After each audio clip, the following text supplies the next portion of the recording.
Hi there, this is Live Pepper here, and today I just especially want to talk about use of making tinctures, fresh versus dry. Either you're making a tincture with alcohol, or you're using a vinegar-based solution, or a glycerin solution, sugar water solution. It's a variety of ways of going about it. And there's some people says fresh. Don't use dry, fresh. That's it. Fresh, fresh, fresh. But in event of seed harvesting, like the yellow dot seed vinegar that I make and tincture that I make, I use the seeds that are already dry. Now, this here is my yellow dot tincture right here that I'm taking. And what I do is that I take me a cut off straw right here. I just place my finger over top of it, lower it down into the jar, pull it out, put it under my tongue, release it. And that's what I do for this. So that way when I'm traveling, I don't have to be putting in a bunch of different ones. This one here is made fresh with bone set. Now I'm not labeled this. I'm bad. I have not labeled it, but because I haven't made 500 different tinctures, I do know what this is, and I'm using it. I'm keeping it in the car with me.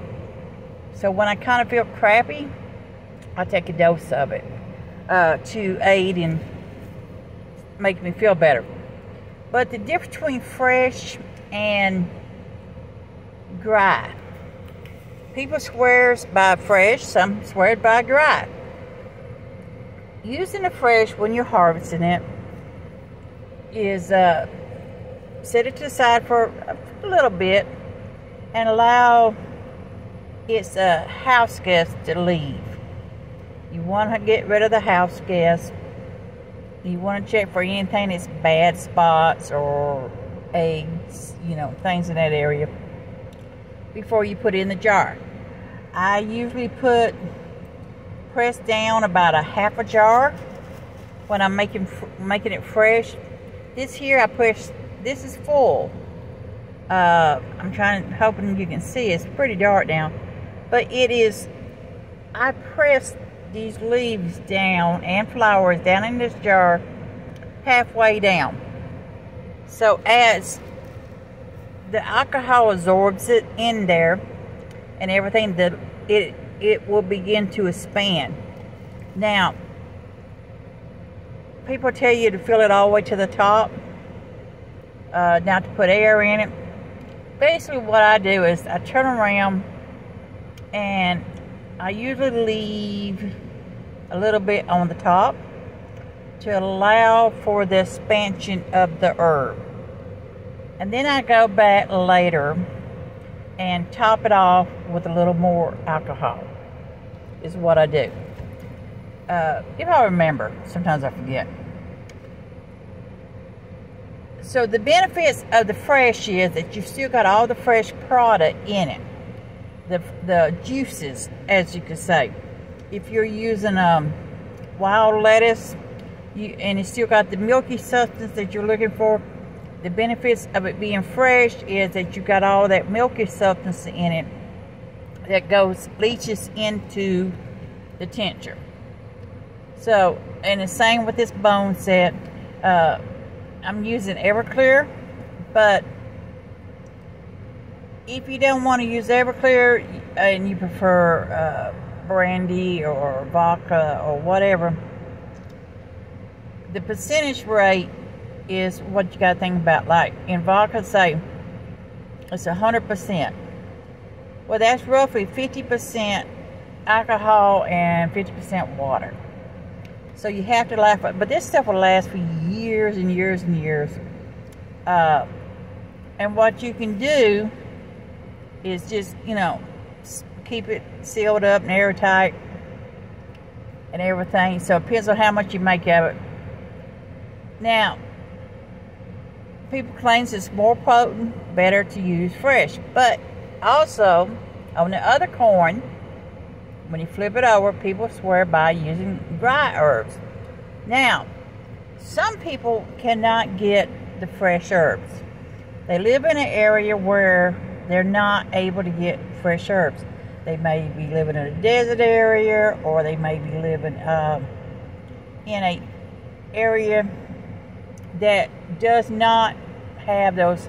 Now, maybe it's winter most of the year. You know, they only have maybe 2 months of summer. So a lot of the plants that would grow in other areas does not grow in that area. So they had to have these herbs shipped into them, mailed to them.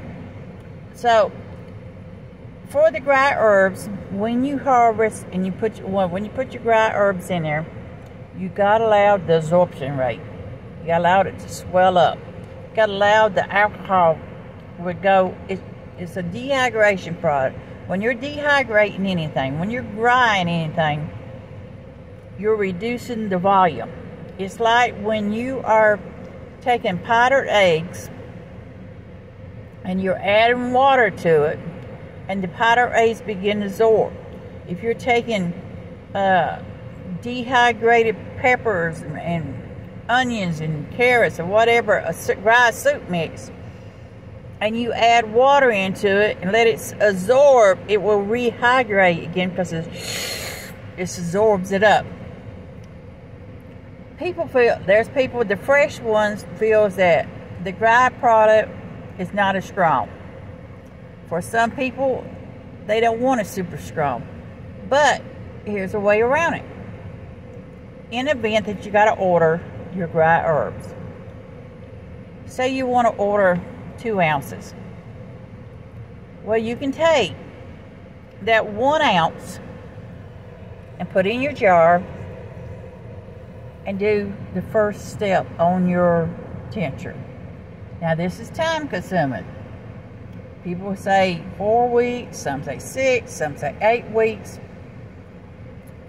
So, best to do is, if you got to order it and you want to make tincture, don't order 2 ounces, order 4 ounces so you can make double the tinctures. So that way you have double the tinctures. So, and you'll have it for a long time. Once that 4, 6, or 8 weeks, whichever time frame you want, you strain it out. And there's different ways. Some people take a cheesecloth and strain it out. Some people uses a press, type of a fruit press type thing, to push it down and strain it out. Some people just take a strainer, put it in there, and then they'll press down on it with a spoon or whatever to get as much of it out as they can. Once you've done your first run of your dry one, put a fresh one into the jar, and the other 1 ounce that you got into the jar. Pour the solution that you've already made over top of that, and add some fresh vodka or Everclear or peach schnapps, whatever it is you like, even your homemade stuff, vodka stuff, and top it off. So, and then you're going to have to allow another 4, 6, or 8 weeks to make it stronger, if you want to go that way. But maybe that single dose is strong enough for what you want. Maybe it's more than enough. But you can do that. Another thing is, you can also do, say you, like my bone said here, say I had a winter and I was feeling crappy and I used quite a bit of this, but the following year I went out and harvested me some fresh bone set, but I had about half of this left. So I'm like, okay, what I'm going, and you want to make your next batch a little stronger, you can take your half a jar and pour it into your fresh leaves, and then top it off with your fresh vodka and make your batch stronger. The bigger the jars are, the longer the stuff's going to last. Now, I've got another jar made, I believe, of this. I made a couple for some friends. I have some that's dried.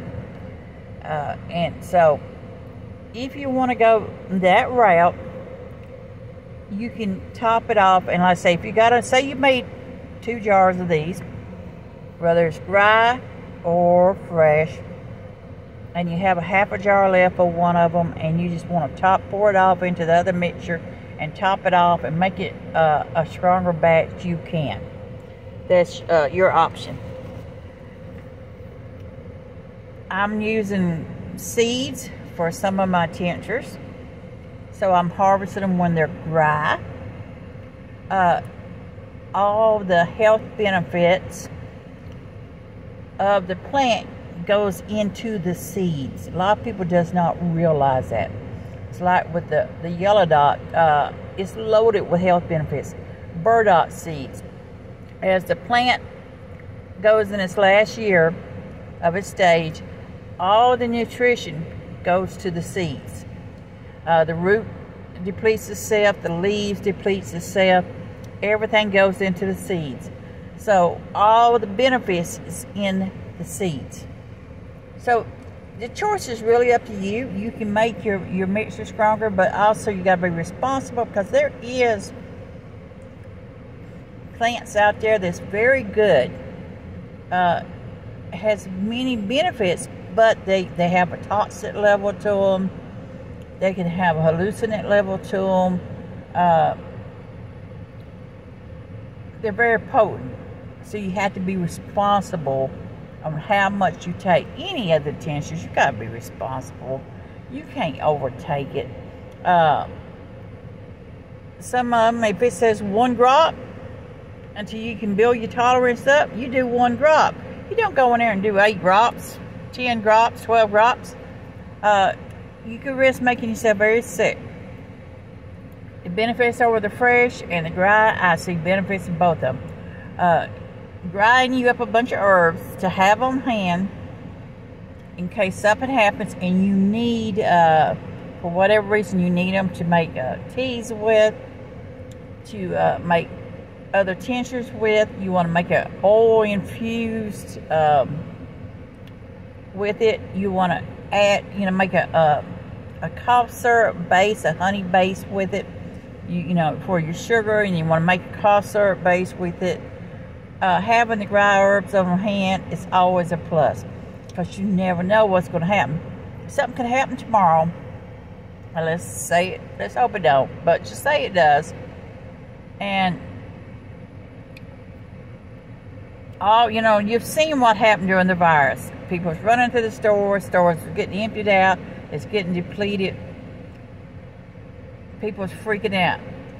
For people that knows about plants or learning about nature and learning about having these dry herbs on hand is a plus. Some people says there's a certain shelf life. They can start depleting themselves after so many years. If you have older herbs, I would use them up in tinctures, or grind them up and make them into smoothies or whatever. I would rotate out. I wouldn't, but, and same way with the fresh. You want to harvest it while it's fresh. Don't get really no more than you need. But making tinctures will last you for years. So you can go out and harvest a bone set and make, 3 or 4 16-ounce jars, or 20-ounce jars, or a gallon jar, whatever you want to make, and make it last you for years, because it'll be there for years, as long as you keep it airtight and take care of it. And if you want to, every now and then, you want to add just a little bit of vodka into it, and throw some fresh leaves in there, fresh plant into your tincture to continue the strength up. You can do it that way. I think there's benefits to both. I like the fact that I could harvest my herbs and let them dry, and have them there in case I need them, and make tinctures with them if I need to, or cough syrups or whatever. Infuse them into oil if I need to benefit me for a variety of reasons, for my teas.